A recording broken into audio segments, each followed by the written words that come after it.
Hi, Axel.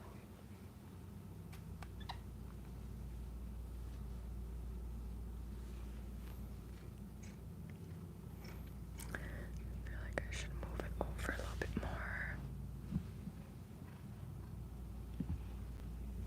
Move it over a little bit more.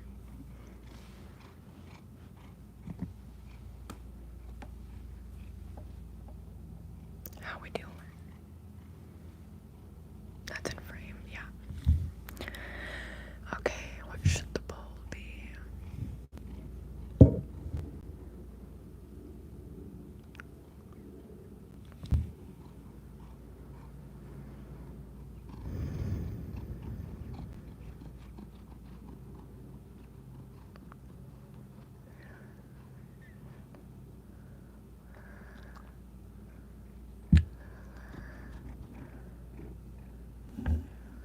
Romance, horror, thriller. Science,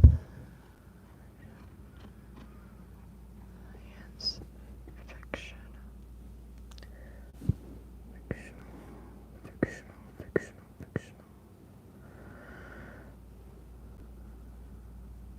Okay.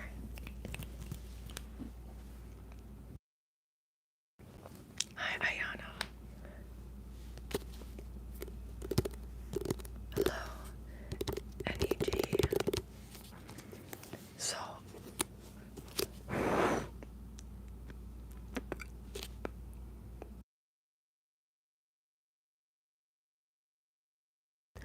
my cat that I was spitting on, I'm like, gonna back up. There's a lot of dust on here. This is on my bookshelf. And I've had this since I was very young. Can y'all see my cat right here? Hi, honey. Hi. How are you? How are you? Okay.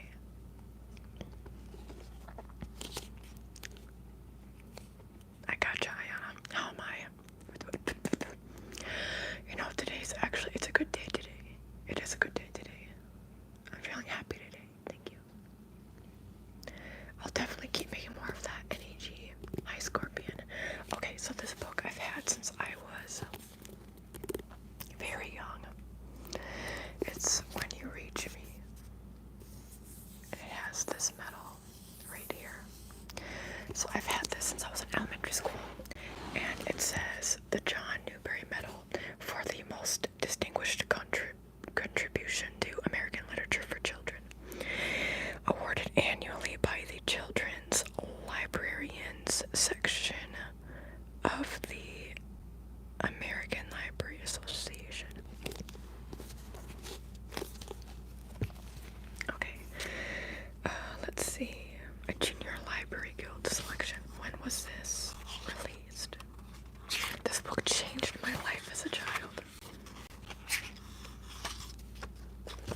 I want to know when it was released, but it doesn't say. Why doesn't it say? Oh, copyright 2009. Also, sorry, children outside are yelling. Hi, Carla. This was released in 2000. Wait, so how does that make sense? 2009. That means I was around 10 years old. Yeah.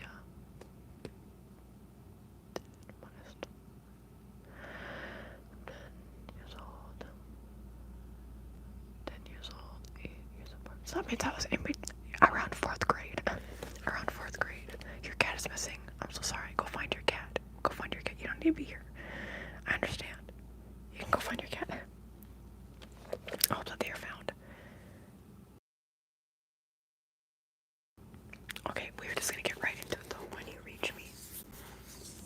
Do you see the buildings in the back of this by Rebecca Steed? When you... I'm doing this in my non-dominant hand. Can you tell? Reach me. Oh, my cat is playing with his toys now.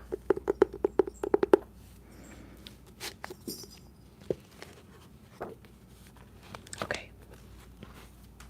It says, by 6th grade, Miranda and her best friend Sal. Here, wait. Should I have the book in frame or maybe just? I'll go like, I don't know what I should do for this. this. It's bad for the lighting. If I do it like this, I should do it like this. Then I go like this. I'll just go like this. Okay.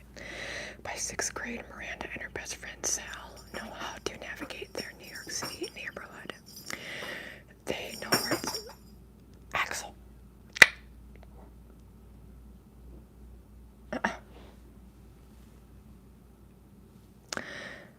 Okay, by 6th grade, Miranda and her best friend Sal know how to navigate their New York City neighborhood.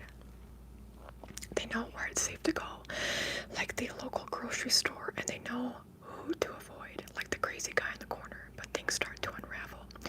Sal gets punched by a kid on the street for what seems like no reason, and he shuts Miranda out of his life.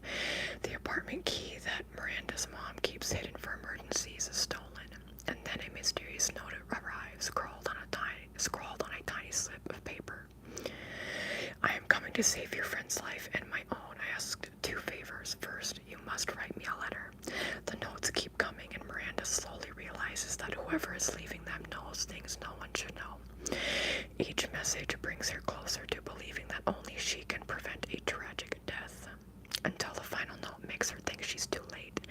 This remarkable novel takes place in the real world, but holds a fantastic puzzle at its heart. When You Reach Me is an original and a brilliant and profound delight.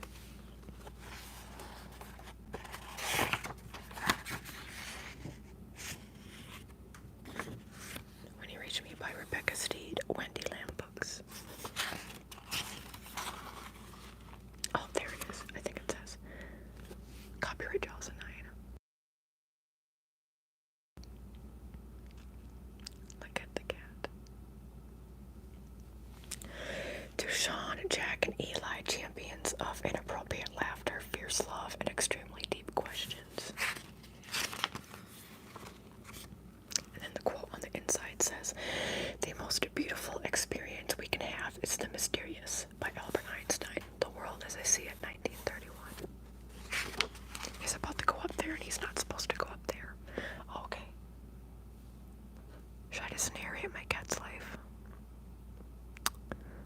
We can keep an eye on him, because if he goes up there, you might see me just bring him down.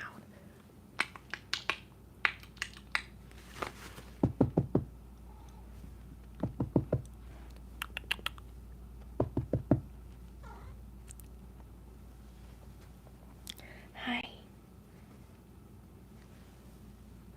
Hi, 23 Savage. James, you have a crush on me? Thank you. Okay, so the beginning of this book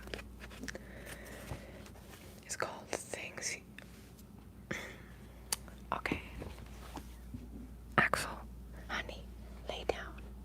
Lay down. Lay down. Lay down. Lay down.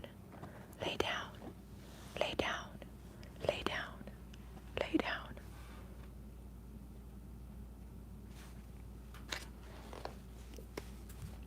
Okay. Things you keep in a box. Is this, by the way, sorry, I'm gonna angle this up a little bit more if I can. Hi, happy person. Hi, Mochi. Just so I'm in frame better.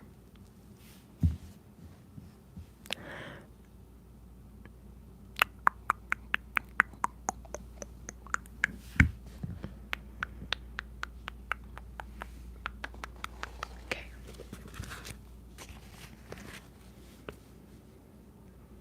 Sure.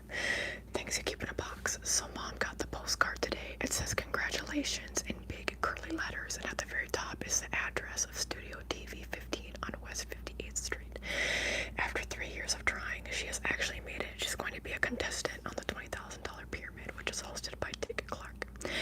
On the postcard, there's a list of things to bring. She needs some extra clothes in case she wins.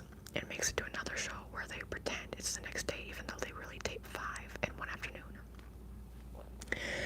Barrettes are optional, but she should definitely bring some with her. Unlike me, Mom has glossy red hair that bounces around, and mine... Everything's going wrong. Okay, I think I got fuzz out of my hair, cat hair. Okay. Barrettes are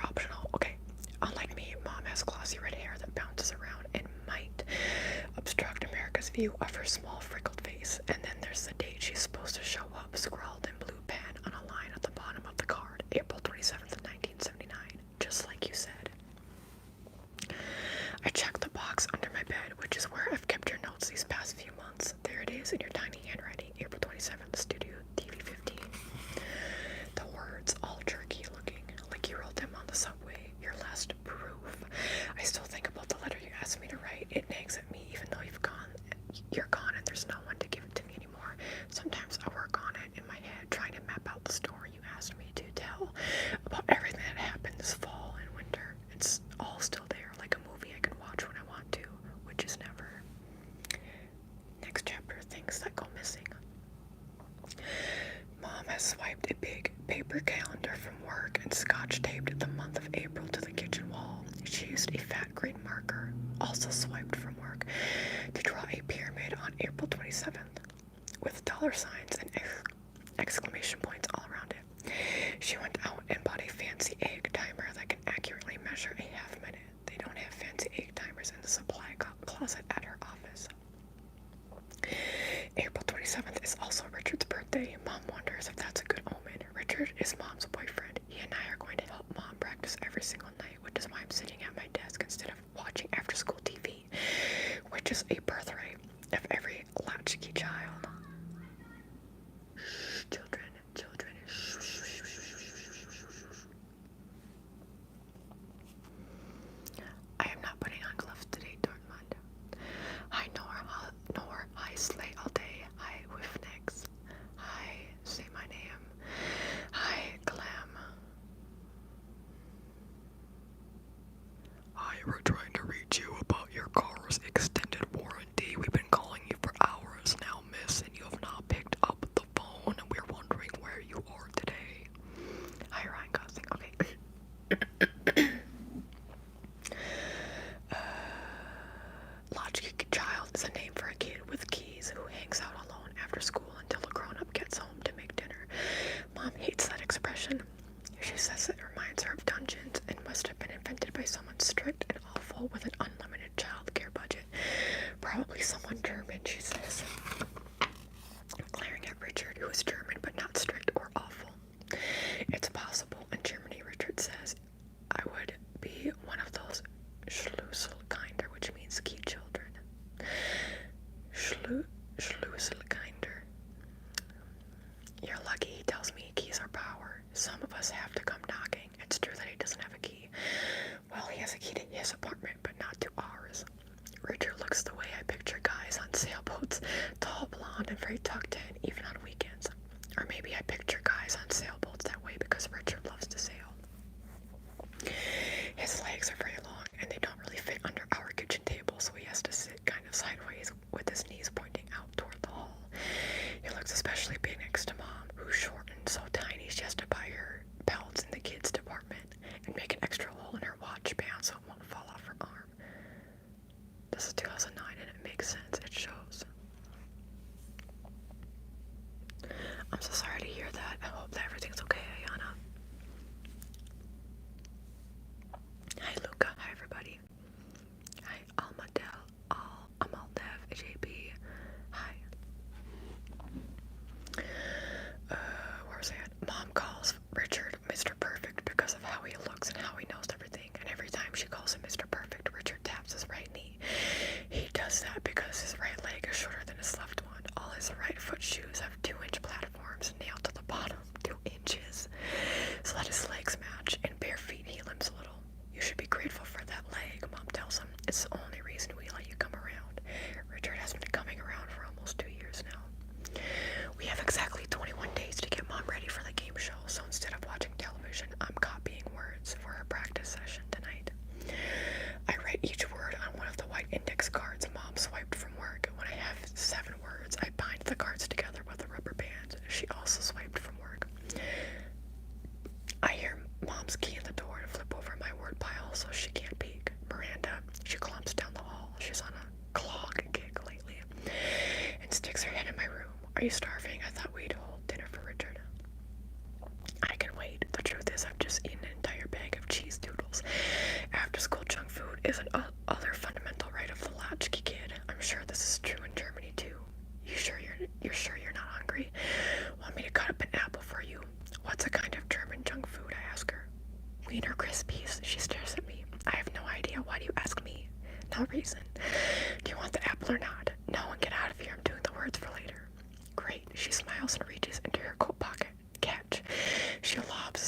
that same book?" Belle asked once I had settled into my folding chair next to the cash register to read. "It's looking pretty beat up." "I'm not still reading it," I told her. "I'm reading it again. I had probably read it 100 times, which was why it looks so beat up." "Okay," Belle said, "so let's hear something about this book. What's the first line?" "I never judge a book by the cover," she said. "I judge by the first line." I knew the first line of my book without even looking. "It was a dark and stormy night," I said. She nodded. "Classic. I like that. What's the story about?" I thought for a second. "It's about a girl named Meg. Her dad is missing, and she goes on this trip to another planet to save him." "And does she have a boyfriend?" "Sort of," I said, "but that's not really the point." "How old is she?" 12. The truth is that my book doesn't say how old Meg is, but I am 12, so she feels 12 to me. When I first got the book, I was 11, and she felt 11. "Oh, 12, Belle said. "Plenty of time for boyfriends then. Why don't you start from the beginning?" "Start what from the beginning?" "The story. Tell me the story from the beginning." So I started telling her the story of my book, not reading it to her, just telling her about it, starting with the first scene where Meg wakes up at night afraid of a thunderstorm. While she listened, Belle made me a turkey sandwich and gave me about 10 chewable vitamin C's because she thought I sounded nasal. 10? When she went to the bathroom, I sneaked a little bunch of grapes, which I love but can't ever have because Mom doesn't like the way the grape pickers are treated in California, and she refused to buy them. Oh my goodness. "Hi, Emma. Hi, Emmanuel." When she finally got there, Mom hugged Belle and told her I owe you, like I was some repulsive burden instead of the person who had very helpfully unpacked 3 boxes of green bananas and scored the refrigerated section for expired dairy items. Then Mom bought a box of strawberries, even though I know she thinks Belle's strawberries are overpriced and not very good. She calls them SSOs, which stands for strawberry-shaped objects. "Where did Robbie B get the dumb idea that anyone would name her own daughter after a murderer?" Mom asked. Our building was still half a block away, but her key was already in her hand. Mom doesn't like to fumble around in front of the building looking like a target for muggers. "Not a murderer," I said, "a kidnapper. Robbie B's dad is a prosecutor. He says the Miranda warnings were named for a guy named Mr. Miranda who committed some horrible crime. Is that true?" "Technically, maybe. The Miranda warnings are essential, you know. People need to know that they have the right to remain silent and the right to an attorney. What kind of justice system will we have without maybe meaning yes? And then there's Shakespeare. He invented the name Miranda, you know, for the Tempest. I didn't know that. Did you know that? I didn't know that. Hi, kitties. Art Kitchen, the cat lover. When You Reach Me, it's a children's book that I've had since I was a child. It was my favorite book when I was a child. Hi, Estelle. It made perfect sense now that I thought about it. Mom wanted to be a criminal defense lawyer. She started law school and almost finished her first year, but then I was born and she had to quit. Now she's a paralegal, except she works at a really small law office where she has to be the receptionist and the secretary too. Richard is one of the lawyers. They do a lot of free work for poor people, sometimes even for criminals, but I never dreamed she would name me after one. Mom unlocked the lobby door, which is iron and glass and must weigh 300 pounds, and she pushed hard to swing it open, her heels slipping on the tile floor. When we were inside, she leaned against the other side of the door until she heard the click that means the lock has gone. When the door swings shut by itself, it usually doesn't lock, which drives Mom nuts and is one of the things the landlord won't fix. So, was he a kidnapper or not? I punched the button for the elevator. "Okay, you win," Mom said. "I named you after a monster, Myra. I'm sorry, if you don't like your name, you're welcome to change it." That was so Mom. She didn't understand that a person could attach to a person's name, that something like this might come as a shock. Upstairs, she threw her coat on a kitchen chair, filled the spaghetti pot with water, put it on a boil. She was wearing an orange turtleneck and a denim skirt with purple and black striped tights.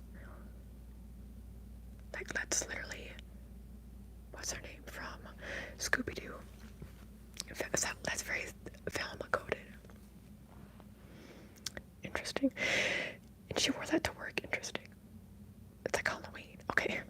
Nice tights, I snorted. Or I tried to snort. Anyway, I'm not exactly sure how, though people in books are always doing it. She leaned against the sink and flipped through the mail. "You already asked me about the tights this morning, Myra." "Oh." She was usually still in bed when I left for school, so I didn't get to appreciate her outfit until she got home from work. Nice nail polish then. Her nails were electric blue. She must have done them at her desk that day. She rolled her eyes.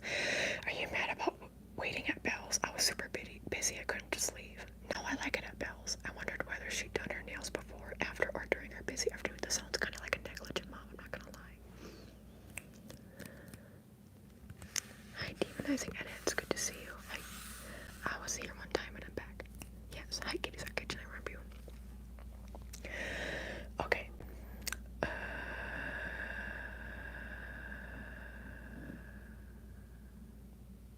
Okay, you could have gone to Sal's, you know. Sal and his mom, Louisa, live in the apartment below ours. Sal used to be my best friend. I said I like it at Bell's. Still, I think we should hide a key in the fire hose for the next time. So after dinner, we hid our spare key inside the nozzle of the dusty, folded up fire hose in the stairwell. The hose is all cracked looking and about 100 years old. And Mom always says that if there's an actual fire, it will be of no use whatsoever, and we'll have to jump out the window into the neighbor's garden. It's a good thing we live on the second floor. You asked me to mention the key. If I ever do decide to write you your letter, which I probably won't. This is the story I would tell you. Next chapter, the speed round. Yes, hi Kate, hi Bajit. The speed round. There are two parts of the $20,000 pyramid. Mom calls the first part the speed round because it's all about speed. Contestants try to make their celebrity partners guess 7 common words by giving clues. So if the first word is fork, a contestant might say, you use this to put food in your mouth, not a spoon, but a fork. If he has a brain, which Mom says he might not, the celebrity partner will say fork, and then there will be a ding, and the next word will show up on a little hint screen. Each team gets 30 seconds for 7 words. Then the little screens swivel around, and it's the celebrity's turn to give the clues and the contestant's turn to guess. Another 7 words, another 30 seconds, then the screens swivel back, and the contestants give the clues again. There are... Hi, Maria. Do you play retro video games? I don't. I'm sorry, JP. I wish I did. I don't have the equipment for that. Unfortunately, I do not have the equipment for that. Okay, there are a possible 21 points in the speed round, and a perfect score earns a cash bonus of $2,100. But the most important thing is to just beat the other team, because the team that wins the speed round goes to the winner's circle, and the winner's circle is where the big money is. There isn't a lot of time for practice tonight because it's tenant meeting night. Once a month, the neighbors sit in our living room and complain while Mom takes note in shorthand. Most people don't bother to come. It's always old folks who don't get asked to go to many places and are mad that there isn't more heat. Sal's mom, Louisa, works in a nursing home, and she says old people can never get enough heat. After the meetings, during which fuzz hair dust. Okay, after the meetings during which Mr. Nunzi has usually burned a new hole in our couch with a cigarette, Mom always writes a letter to the landlord and sends a copy to some city agency that's supposed to care whether we have hot water, if the lobby door locks, and that the elevator keeps getting stuck between floors. But nothing ever changes. Our doorbell is going to start ringing any minute. Mom is running through a few speed rounds with Richard while I make lemonade from frozen concentrate and open the Oreos. Louisa knocks her regular knock, and I answer the door with a plate of cookies. She takes an Oreo in size. She's wearing jeans with her white nurse shoes, which she kicks off by the door. She hates these meetings, but comes out of loyalty to Mom, and someone has to watch Mr. Nunzi's cigarette to make sure he doesn't accidentally set our apartment on fire. Lemonade, I ask. I refuse to play waitress during Mom's get-togethers, but I'll pour Louisa a drink anytime. Lemonade sounds lovely. She follows me to the kitchen. Just as I put the glass in her hand, the doorbell buzzes for about a minute straight. Why do they have to hold the button down forever? Old people, Louisa says, as if she can read my mind. They're so used to being ignored. Oh my god.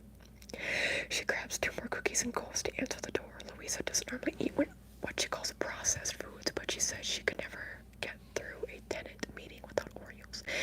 15 minutes later, Mom is sitting on the living room floor, writing furiously as everyone takes turns, saying that the elevator is dirty, there are cigarette butts on the stairs, and the dryer in the basement melted somebody's elastic waist pants. I lean against the wall in the hallway and watch her hold up one finger to signal Mrs. Pindocker to slow down. Once Mrs. Pindocker gets going, not even Mom's shorthand can keep up with her.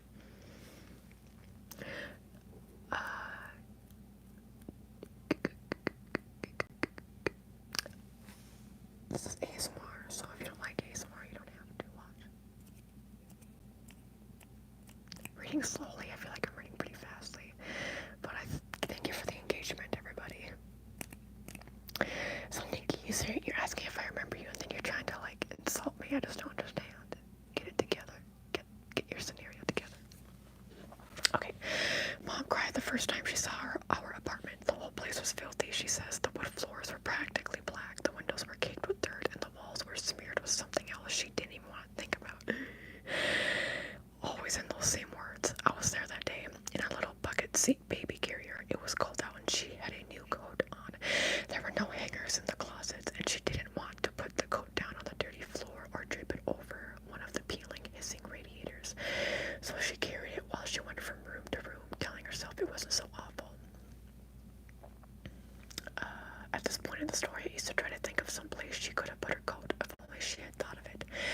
Why didn't you drape it over the rod in the hall closet? I'd asked. Dusty, she said. On the windowsill in the kitchen. Dusty. What about over the top of the bedroom door? Couldn't reach, she'd said. And dusty. What Mom did that day almost 12 years ago was put her coat back on, pick up my bucket seat, and walk to a store where she bought a mop, some soap, garbage cans, a roll of sticky shelf paper, sponges, a bottle of window spray, and paper towels. Back home, she dumped everything out on the floor. Then she folded her coat and slid it into the empty bag from the store. She hung the bag on a doorknob and cleaned the apartment all afternoon. I knew enough, she says, to snuggle down on my bucket seat and take a very long nap. She met Louisa, who didn't have a husband either, in the lobby on that first day. They were both taking garbage to the big cans out front. Louisa was holding Sal. Sal had been crying, but when he saw me, he stopped. I know all this because I used to ask her to hear a story over and over, the story of the day I met Sal. Next chapter, things that kick. Thank you, I love countries. Thank you, thank you, thank you, thank you, thank you, thank you, thank you. Oh, Kate, I'm reading When You Reach Me by Rebecca Steed. It's a children's book.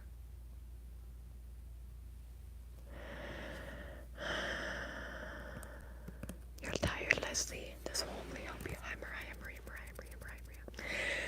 Yes, hopefully this will help you to relax and maybe go to sleep or to take a nap, Leslie. Go to sleep or to take a nap. You love it? Awesome. Okay, things that kick. Page 16, the next chapter. Losing Sal was like a long list of bad things, and somewhere in the top half of the list was the fact that I had to walk home alone past the crazy guy on our corner. He showed up around the beginning of the school year when Sal and I still walked home from school together. A few kids called him Quack, short for Quackers. Or they called him Kicker because he used to do these sudden kicks into the street like he was trying to punt one of the cars speeding up Amsterdam Avenue. Sometimes he took his fist at the sky and yelled crazy stuff like, "What's the burn scale? Where's the dome?" And then he threw his head back and laughed these loud, crazy laughs. So everyone could see that he had about 30 fillings in his teeth, and he was always on our corner, sometimes sleeping with his head under the mailbox. Don't call him Quack, Mom said. That's an awful name for a human being, I agree. Even a human being who's quackers. I don't care, it's still awful. Well, what do you call him? I don't call him anything, she said, but I think of him as the laughing man. Hi, Azan. Hi, Sprout Lover 344. Back when I still walked home. Oh my god, I'm getting all this dust in my mouth. Anyway, back when I still walked home with Sal, it was easier to pretend that the laughing man didn't scare me because Sal was pretending to. He tried not to show it, but he freaked out when he saw the laughing man shaking his fist at the sky and kicking his leg out into traffic. I could tell by the way Sal's face kind of froze. I know all of his expressions. I used to think of Sal as being a part of me. Sal and Miranda and Sal. I knew he wasn't really, but that's the way it felt. When we were too little for school, Sal and I went to daycare together at a lady's apartment down the block. She had picked up some carpet samples at a store on Amsterdam Avenue and written the kids' names on the backs. After lunch, she'd pass out these carpet squares, and we'd pick our spots in the living room floor for nap time. Sal and I always lined ours up to make a rectangle.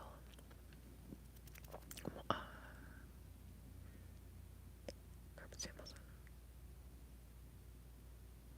Interesting. Okay, sorry. I was rereading that. One time when Sal had a fever and Louisa had called in sick to her job and kept him home, the daycare lady handed me my carpet square at nap time. And then a second later, she gave me Sal's too.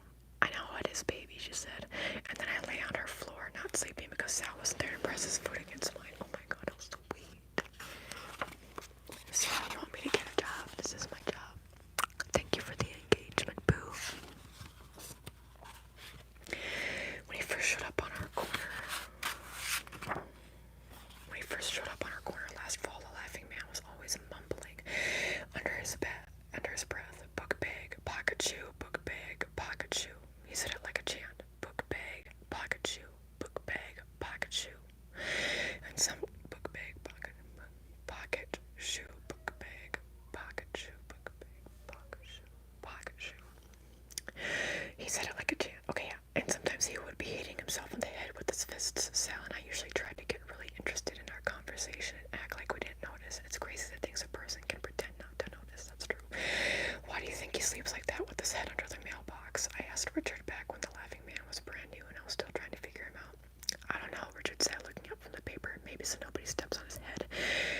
Very funny. What's a pocket shoe anyway? Pocket shoe, he said, looking serious. Noun, an extra shoe you keep in your pocket.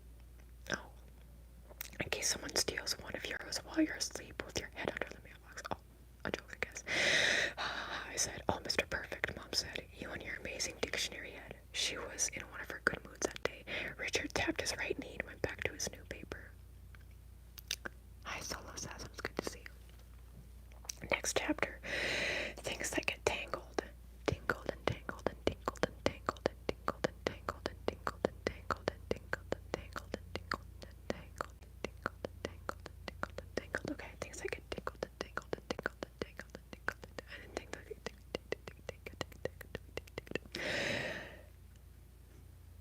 like for mom, some of the old people at the nursing home where Louisa works like to watch the $20,000 pyramid at lunchtime.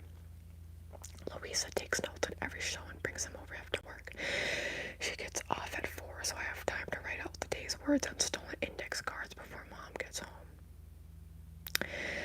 Tonight, Mom and Richard are practicing in the living room. I'm supposed to be doing homework in my room, but instead I'm tying knots, and I'm thinking, it was Richard who taught me how to tie knots. He learned it back when he sailed boats as a kid, and he still carries pieces of rope in his briefcase. He says that when he's trying to solve a problem at work, he takes out the ropes, ties them into knots, unties them, and then unties them again.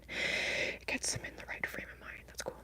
2 Christmases ago, which was his first Christmas with us, Richard gave me my own set of ropes and started showing me knots. Now I can make every knot he knows, even the clove hitch I've heard of, which I did backward for a few months before I got it right. So I am tying and untying knots and seeing if it helps me solve my problem, which is you. I have no idea what you expect from me. If you just wanted to know what happened that day this past winter, it would be easy. Not fun, but easy. But that's not what your note says. It says to write down the story of what happened and everything that led up to it. And as Mom likes to say, that's a whole different bucket of poop, except she doesn't use the word poop. Because even if you were still here, even if I did decide to write the letter, I wouldn't know where to start. The day the laughing man showed up on our corner. The day Mom and Louisa met in the lobby. The day I found your first note. There's no answer. But if someone sat on my legs and forced me to name the day the whole true story began, I'd say it was the day Sal got punched. Next chapter, things that stain. It happened in the fall when Sal and I still walked home from school together every single day. 1 block from West End Avenue to Broadway, 1 block from Broadway to Amsterdam, past the laughing man on our corner, and then half a block to our lobby door. That middle block between Broadway and Amsterdam is mostly a huge garage where the sidewalk is all slanted, and we had to be careful when it was icy or else we'd slip right in front of the pack of boys always hanging out there. If we did fall, they'd make a really big deal out of it, staggering around laughing and sometimes calling us names that made our hearts beat fast the rest of the way home. The day Sal got punched, there was no ice on the ground because it was only October. In Minnesota, it snows in October sometimes, depending on the year. Sometimes it melts, sometimes it doesn't. Actually, it's pretty, I would say, at least half of the time it snows in October, maybe. Anyway, I was carrying the big oak tag Mysteries of Science poster I had made at school. I had drawn big bubble letters for the title, which was Why Do We Yawn? Oh, don't. I'm gonna yawn now.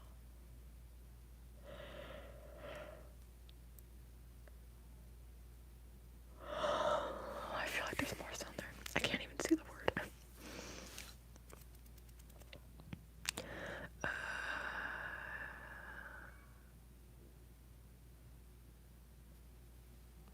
How was the volume? Isn't that bad? You should be able to hear me. Can everybody else hear me okay? Everybody else watching, do you want to tell me if you can hear my whispering okay? How does my whispering sound? How does my whispering sound? It's at the volume it usually is at. I mean. Can y'all tell me? There are a lot of interesting theories about yawning. Some people think it started as a way of showing off the teeth to scare predators away from that, or as a way to stretch facial muscles, or to signal to the rest of the tribe that it's time to sleep. My own theory, which I included on my poster, is that yawning is a semi-polite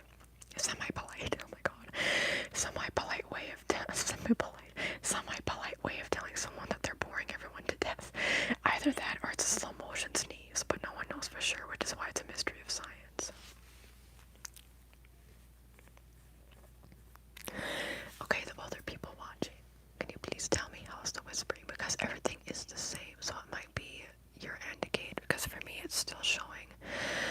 everything is all good, but I would like for the people. Sounds good, Mina says. It sounds good. Thank you, Mina, for letting me know that it sounds good. It's good. Hero. Is it hero or hero? I need a hero. I'm holding up over here till the end of the night.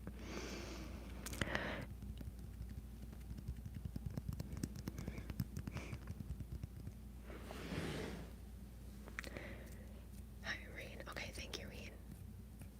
Yes, you might want to turn up the volume. You gotta crank it.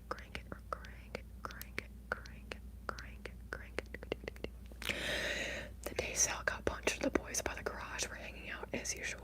The day before, there had been a fight with one of them slamming another one up against a parked car and hitting them. The kid getting hit had pulled his hands up like he was saying enough, but every time he tried to get out of that car, the other kid pushed him down and hit him again. The other boys were all jumping around and yelling, and Sal and I had crossed to the other side of the street so that we wouldn't get accidentally slammed by somebody. On the day Sal got punched, the boys are being regular, so we stayed on our usual side. But just as we started past the garage, someone moved away from the group. He took a big step toward me and Sal and blocked our way so that we had to stop. I looked up and saw a not too biggish kid in a green army coat. He made a fist that came up like a wave and hit Sal right in the stomach. Hard. Sal doubled over and gurgled like he was going to throw up, and then the kid whacked him across the face. Sal, I yelled. I glanced over at Bell's Market on Amsterdam, but no one was out front. Sal was bent over and frozen. The kid just stood there for a few seconds with his head tilted to one side. It seemed crazy, but it actually looked like he was reading my Mysteries of Science poster. Then he turned away and started strolling toward Broadway like nothing had happened. Sal, I leaned over to see his face, which looked okay, but had one cheek all red. Walk, I said. We're almost home. Sal's feet started to move. It took me a few steps to realize that the boys weren't laughing or whistling or calling us names. They hadn't made a sound. I looked back and saw them standing there, staring after the kid in the green army coat, who was still walking in the other direction. Hey, one of them yelled down the block after him. What the heck was that? But the kid didn't look back. Sal was moving slowly. He squeezed the arms of the blue satiny Yankees jacket Louisa got him for his birthday, and tears were dropping down his face, and I almost cried, but didn't. It was my job to get him home, and we still had to get by the laughing man. He was on our corner, marching around in a circle and doing some salutes. Sal was crying harder and walking in a hunch. Some blood had started dripping out of his nose, and he had wiped it with the blue and white striped cuff off his jacket. He gagged a lot. It sounded like he really might throw up. When he saw us, the laughing man dropped his arms to his sides and stood up straight. He reminded me of the big wooden nutcracker Louisa puts on our kitchen table at Christmas time. Smart kid, he said. He took a step toward us, and it was enough to make Sal take off running for home. I ran after him, trying to hold on to my poster and get my keys out of my jeans. When I had gone us into the lobby, Sal went straight. When I had gone us into the lobby, Sal went straight to his apartment and closed the door on me. I knocked for a while, but Louisa wasn't home from work yet and wouldn't let me in. If I'm not wrong, this is the beginning of the story you wanted me to tell, and I didn't know it yet, but it was also the end of my friendship with Sal. It's not supposed to be a thriller. I think it's like a mystery book. All is well. I can't help it that I have an accent and an undiagnosed likely speech impediment, okay? I'm sorry. I can't really help that. Dendaga, you want me to speak normally too?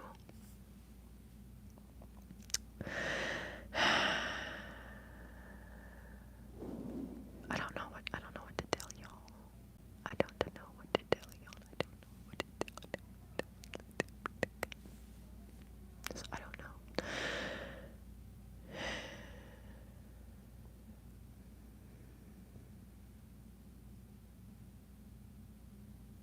Okay. Mom's rules for life in New York City. Always have your key out before you reach the front door. If a stranger is hanging out in front of the building, don't ever go in. Just keep walking around the block until he's gone. Look ahead. If there's someone acting strange down the block, looking drunk or dangerous, cross to the other side of the street, but don't be obvious about it. Make it look like you were planning to cross the street all along. Never show your money on the street.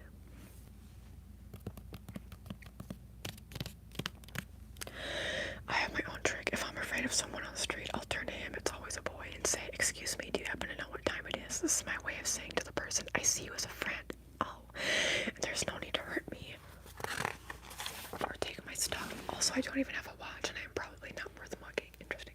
So far, it's worked like gangbusters, as Richard would say, and I've discovered that most people I'm afraid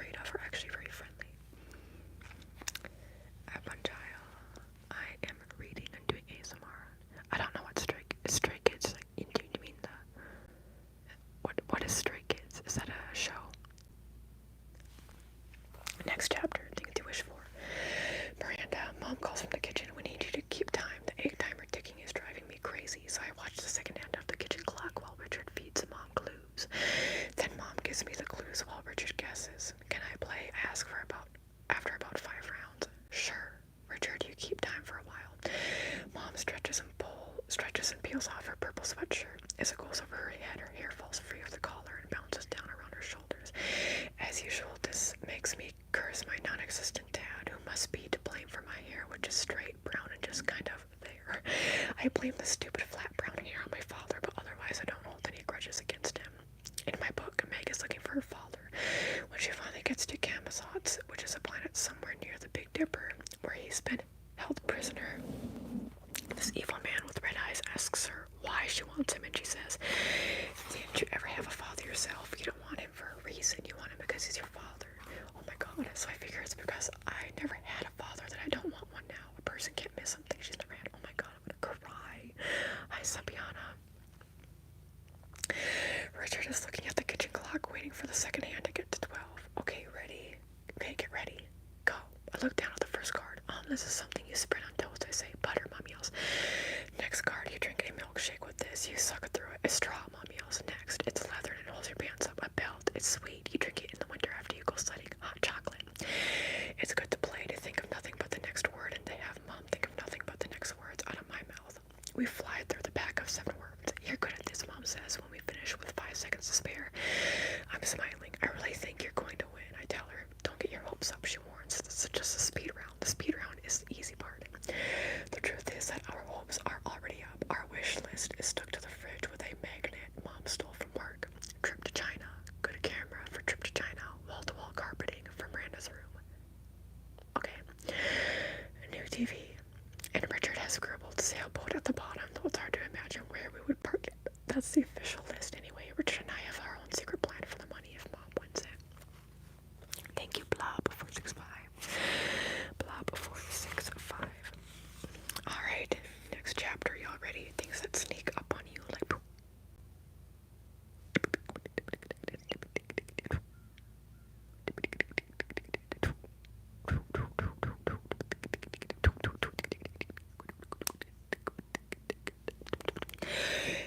Okay, things that sneak up on you. The day Sal got punched back in October, Louisa came upstairs after dinner to have a conference with Mom in her bedroom.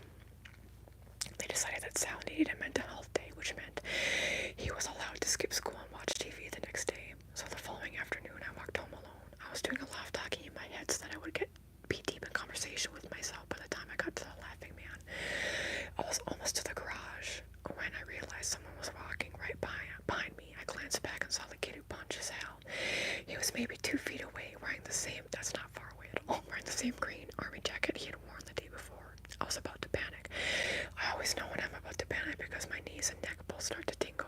And then before I had really decided what to do, I turned around to face him.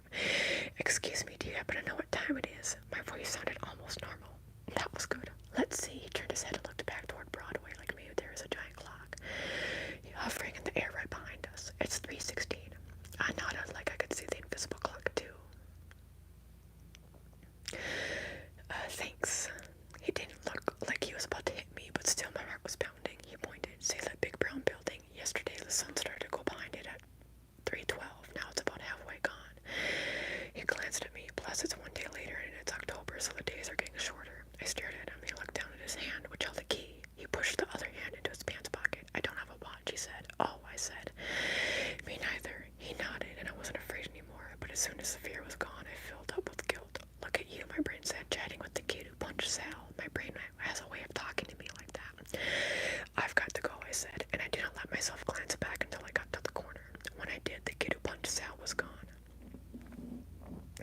That was when I realized that he must live in the apartment over the garage, the one with dead plants on the fire escape and bed sheets hanging over the windows. I'd forgotten all about the Laughing Man. His legs were sticking out from under the mailbox, and I was careful to not wake him. The next chapter. Tingles, tingles, tingles. Why am I reading fast? It's just, I am a fast talker. Sorry, things that bounce. After he got punched, Sal started playing basketball in the alley behind our building. Our living room windows faced that way, and I heard him dribbling his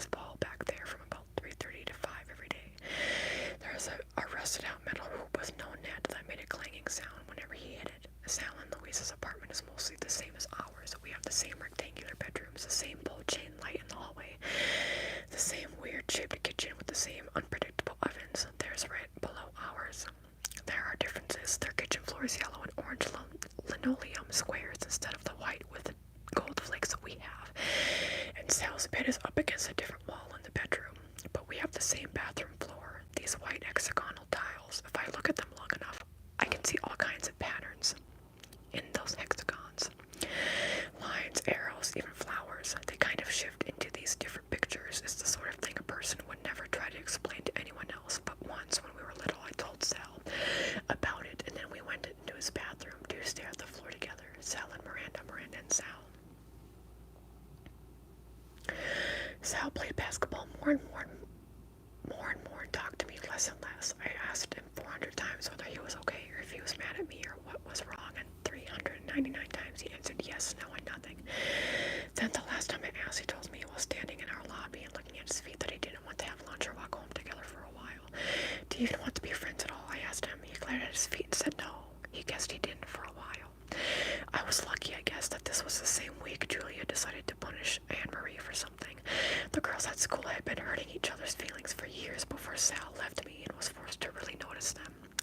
I had watched them trade best friends, start wars, cry, trade back, make treaties, squeal and grab each other's arms in this fake, excited way, etc., etc.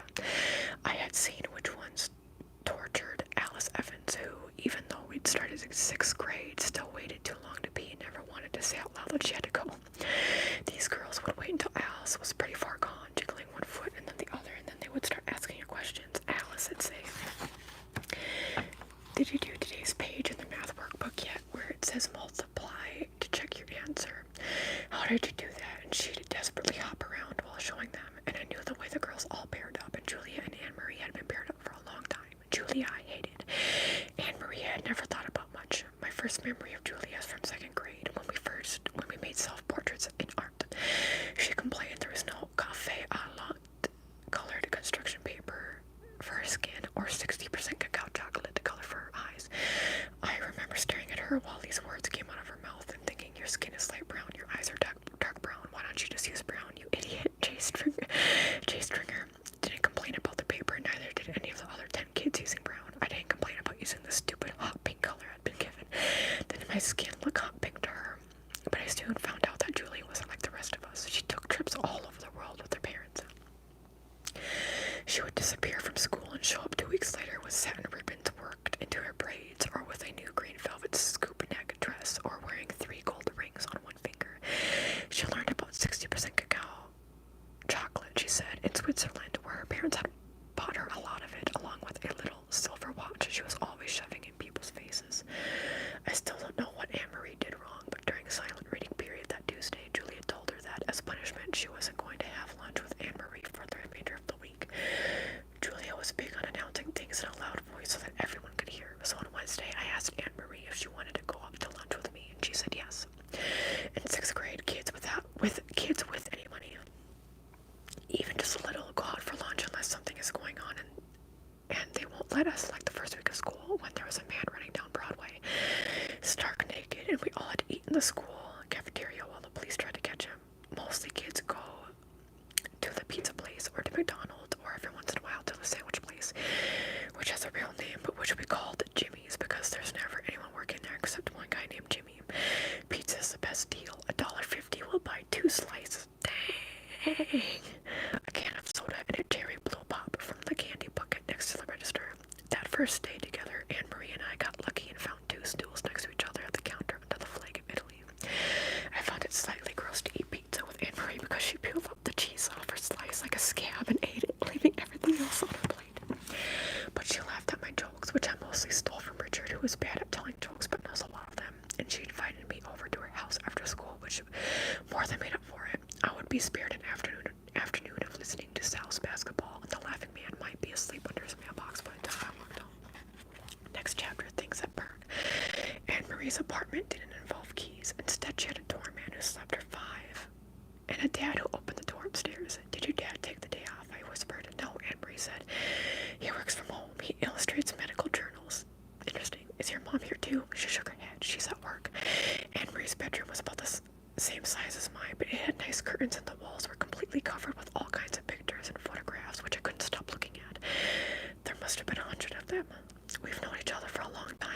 said, sitting down on her bed, which had some kind of Asian bedspread and about 50 pillows on it.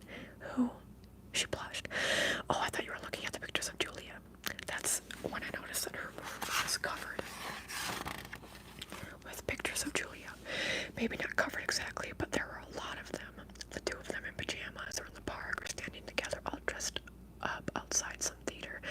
Knock, knock. Anne Marie's dad came in with these tiny sausages on a plate. I'm on a deadline, he said to me. When I'm on a deadline, I cook. Do you like mustard? Try the dipping sauce. I'll be right back with some apple cider. He was back in 30 seconds with a glass of cider for me, but he handed Anne Marie what looked like plain water. She didn't seem to notice. Anne Marie's rug was spongy and soft, almost like another bed, and I lay down on it. Mustard always makes my lips burn, but I didn't care. It was worth it.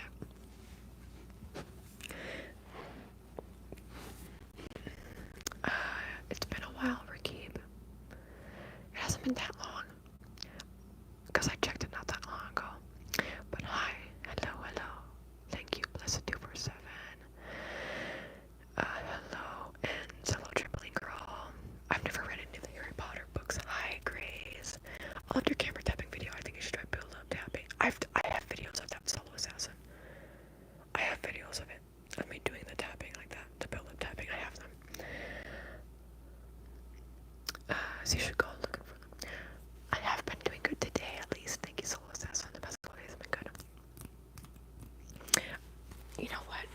So we are this much through. I would love to continue reading this.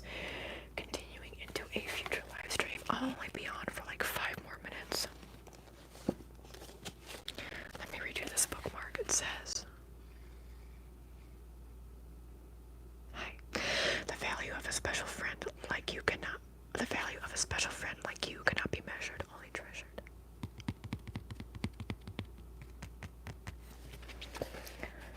Also, I'm going to get a drink of water real quick because I've been reading for like almost an hour straight. I share.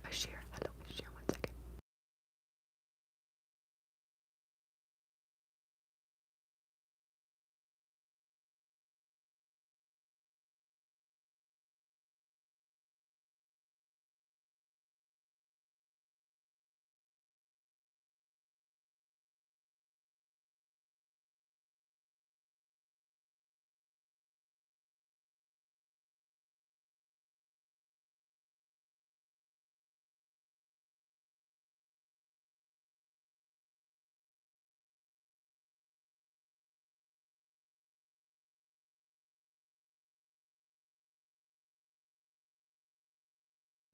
Okay, I am back. But yeah, for y'all who are listening to this, I would love to continue reading this until we finish the book in a future live stream. I would love to be able to do that. It's like a book club. Oh my god, it's like a book club, but you don't need to get the book. It's like I have the book, and then so you don't have to like buy it or go to the library, but it's me reading it. So y'all can enjoy the book with me.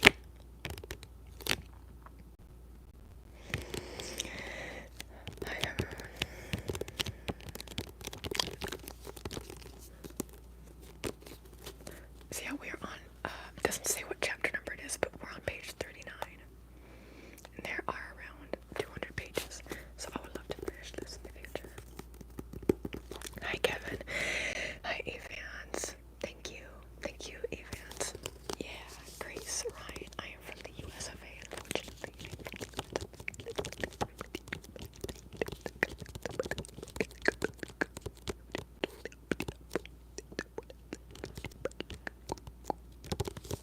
You know what I'm saying? I love the tapping. I will tap a little bit. Before I forget, let me give it 3 more seconds actually. Vision, I did this just for you. I'm going to read more in a future live stream as well because this is my favorite book from childhood, so I want to finish reading it. And I'm going to be done in a couple minutes, which is why I'm not reading anymore right now. Thank you, Bonnie. FNAF, Bonnie. Before I forget, let me end the poll. Let me see. Oh, that's cool, events. Yeah, that sounds like something I'd be into. Fictional horror thriller. I'm surprised nonfiction is 27% because my favorite is like nonfiction.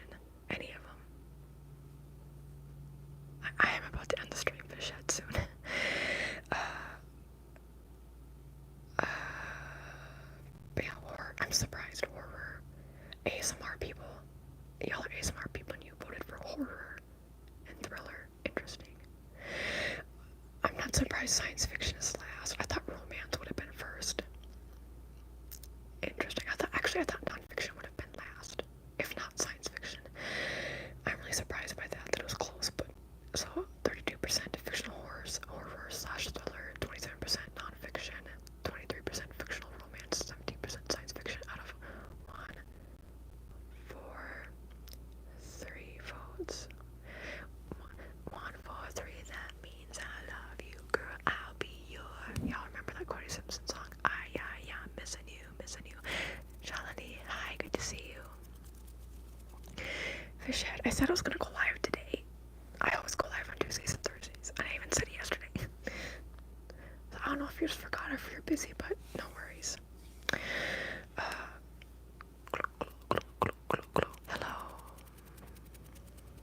Y'all, you should be able to see, like if you look at the channels you're subscribed to, if you click on their profile pictures, it will show when I go live as well. If you go on my channel and go to live, it should say when my next live stream is as well, I think. But it's always on Tuesdays and Thursdays, unless stated otherwise, okay? But yeah, I have to head out now. I'll space for my stream earlier today. It's okay, Fisher, no worries. If you want to catch up before I end up reading again from this, you can always rewatch it. Re-listen, rewatch. There wasn't really too many regulars today. So, yeah, but the book is When You Reach Me by Rebecca Steed. It's a children's book. My favorite from childhood. Okay, I will leave it at that. Thank you so much for watching and listening. Hope you enjoyed this live stream. You can like the video. You can subscribe. That helps me out a lot. I post on Mondays, Wednesdays, and Fridays, and I go live on Tuesdays and Thursdays. Typically, I might post extra this week as well. Sometimes I do that.